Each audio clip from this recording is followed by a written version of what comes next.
അസ്സലാമു അലൈക്കും വറഹ്മത്തുള്ളാഹി വബറകാതുഹു. ബഹുമാന്യരായ സഹോദരങ്ങളെ, സുഹൃത്തുക്കളെ, ഫർദ് നമസ്കാര ശേഷം തസ്ബീഹുകളും തഹ്ലീലുകളും അതേപോലെ തന്നെ ഖുർആന്റെ ചില സൂക്തങ്ങളും ചില ആയത്തുകളും ചില സൂറത്തുകളും ഒക്കെ ഓതാൻ റസൂലുള്ളാഹി സ്വല്ലല്ലാഹു അലൈഹി വസല്ലം പറഞ്ഞിട്ടുണ്ട്.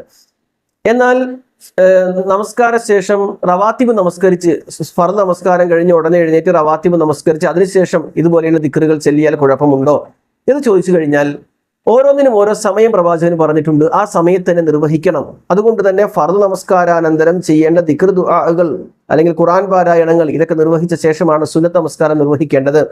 അല്ലാതെ സുന്നത്ത് നമസ്കാരം നിർവഹിച്ച ശേഷം ഫർദ് നമസ്കരിച്ചു, പിന്നെ ഉടനെ റവാത്തിബ് നമസ്കരിച്ചു, പിന്നെ അതിന് ശേഷമാണ് ദിക്ർ ദുആകൾ നടത്തുന്നതെങ്കിൽ അതിൻ്റെതായ പ്രതിഫലത്തിൽ കുറവ് വരുമെന്നാണ് പണ്ഡിതന്മാർ വിശദീകരിച്ചിട്ടുള്ളത്. കാരണം ഓരോന്നിനും ഓരോന്നിൻ്റെതായ സമയമുണ്ട് എന്നാണ്. മഹാനായ ഇമാം മുഹമ്മദ് ബിൻ സ്വാലിഹ് ഉസൈമി റഹ്മത്തുള്ളാഹി അലൈഹി ഈ വിഷയം പരാമർശിക്കുമ്പോൾ ഇപ്രകാരം പറഞ്ഞാൽ കാണാൻ കഴിയും: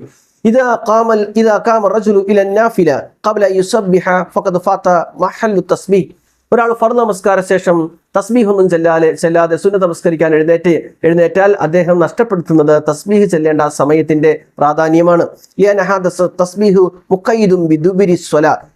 തസ്ബീഹുകൾ ചെല്ലേണ്ട നമസ്കാര ശേഷമാണെന്നാണ് പ്രവാചകൻ സമയം നിശ്ചയിച്ചിട്ടുള്ളത്.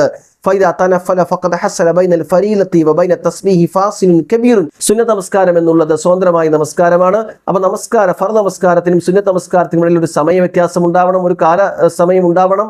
അപ്പൊ ആ സമയം എന്ന് പറഞ്ഞാൽ ഈ തസ്ബീഹുകളും ദിക്റുകളും ദുആകളും ഒക്കെ ചെല്ലേണ്ട സമയമാണ്. അതല്ലാതെ ഫർദ് നമസ്കാരം കഴിഞ്ഞ ഉടനെ തന്നെ സുന്നത്ത് നമസ്കരിക്കുക എന്നിട്ട് തസ്ബീഹുകൾ ചെല്ലുക, ഇങ്ങനെ ഒരു പ്രമാണമില്ല എന്നാണ് പണ്ഡിതന്മാർ ചർച്ച ചെയ്യുന്നത്. അപ്പോൾ ചെയ്യേണ്ട കാര്യങ്ങൾ ചെയ്യേണ്ട സമയത്ത് ചെയ്യുക.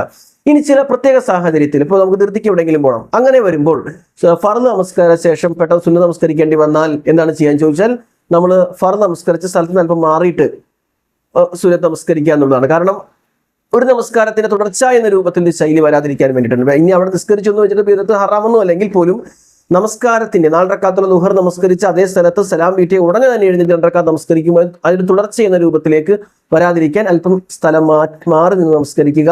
കഴിവതും ഈ ദിക്ർ ദുആകളൊക്കെ ചൊല്ലിയിട്ടാണ് സുന്നത്ത് നമസ്കരിക്കേണ്ടത്. അതിനാണ് പ്രമാണങ്ങളുടെ പിൻബലമുള്ളതെന്ന് മനസ്സിലാക്കുക. അല്ലാഹു അനുഗ്രഹിക്കട്ടെ. അസ്സലാമു അലൈക്കും വറഹ്മത്തുള്ളാഹി വബറകാതുഹു.